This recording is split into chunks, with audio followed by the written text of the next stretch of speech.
Rally की बहुत अच्छी तैयारियां हैं और लगभग सारे गांव जींद हल्के के हमने कवर कर लिए, जुलाना सफीदों के हमने कवर कर लिए और सोनीपत क्षेत्र में भी मैं सारे में जाके आया हूं।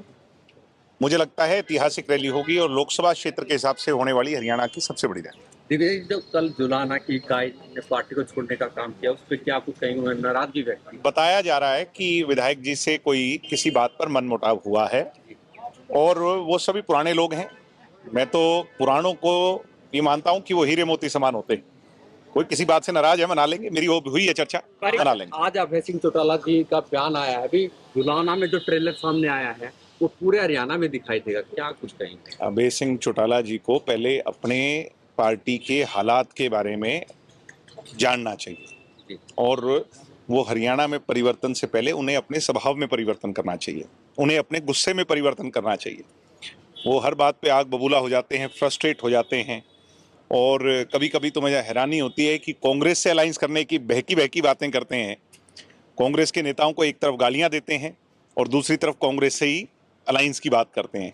तो वो मेरे हिसाब से राजनीतिक फ्रस्ट्रेशन उनकी चरम सीमा पर आ चुकी है और वो बेसुध हो चुके हैं। उनको यही नहीं पता कि वो कहाँ कब क्या बोल जाए। विधायक ये जी आरोप लगाया है कार्यकर्ताओं ने, जिलाध्यक्ष ने और विधायक ने नेताओं के कान भरने का काम किया है।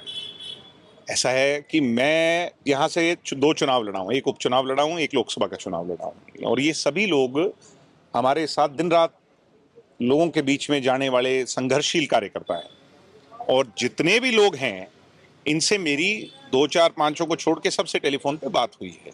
सब ठीक हैं, तैयार हैं और सब पार्टी में दोबारा आ जाएंगे। कोई ऐसी बात ही नहीं है। ये रैली के बाद सारे वापस आ जाएंगे। उचाना में चौधरी वीरेंद्र सिंह अजीबोगरीब बयान दे रहे हैं। पिछले दिनों जो उन्होंने ये शब्द कहे कि दुष्यंत चाहे गठबंधन रहे या ना रहे, दुष्यंत चौटाला जी यहाँ चुनाव नहीं लड़ेंगे, वो क्या मैसेज? तो दुष्यंत जी ने उसका जवाब दिया उछाना में आके कि मैं, वो कह रहे थे कि मैं लिख के ले लो मेरे से, दुष्यंत चुनाव नहीं लड़ेगा। तो उन्होंने कहा कि इनसे लिखवा जरूर लो, मैं यहीं से चुनाव लड़ूंगा और फिर इनसे चर्चा करेंगे, इस पे बात करेंगे।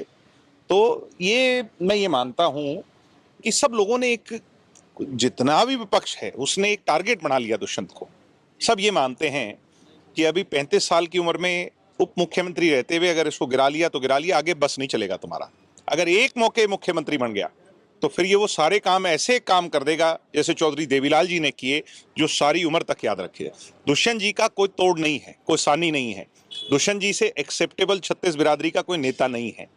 दुष्यंत जी एक जिले के नहीं है, सारे हरियाणा के हैं। ये बाकी धड़े धड़े के जिले, कोई एक जिले का है, कोई 2 जिले का। आपने जींद को राजधानी बनाने की बात कही है, कैसे संभव? जींद को राजधानी 10 सीट से नहीं बनाया जा सकता। हमने ये कहा था कि दुष्यंत जिस दिन उप मुख्यमंत्री होंगे उस दिन हम हरियाणा के बड़े कार्यालय, सचिवालय जींद में लाने का काम करेंगे। हम उस बात के लिए आज भी प्रतिबद्ध हैं।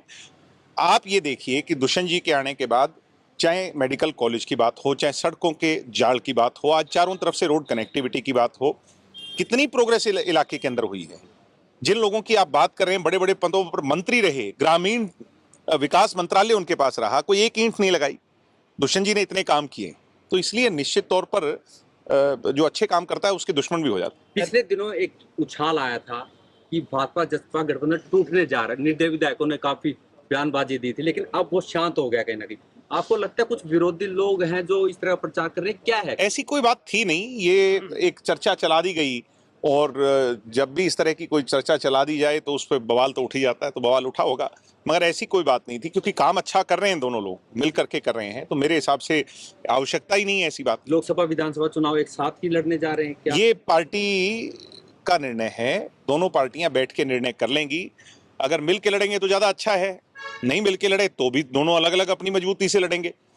मैं ये मानता हूं कि अभी जो चल रहा है ये हरियाणा प्रदेश के लिए ठीक है, ऐसा ही चलता रहे। Thank you. हमसे जुड़े रहने के लिए हमारे YouTube चैनल को सब्सक्राइब करें और नई वीडियो की नोटिफिकेशन के लिए बेल आइकॉन को दबाएं। अगर आप ये वीडियो Facebook पर देख रहे हैं तो लाइक जरूर करें और ज्यादा से ज्यादा शेयर करें। धन्यवाद।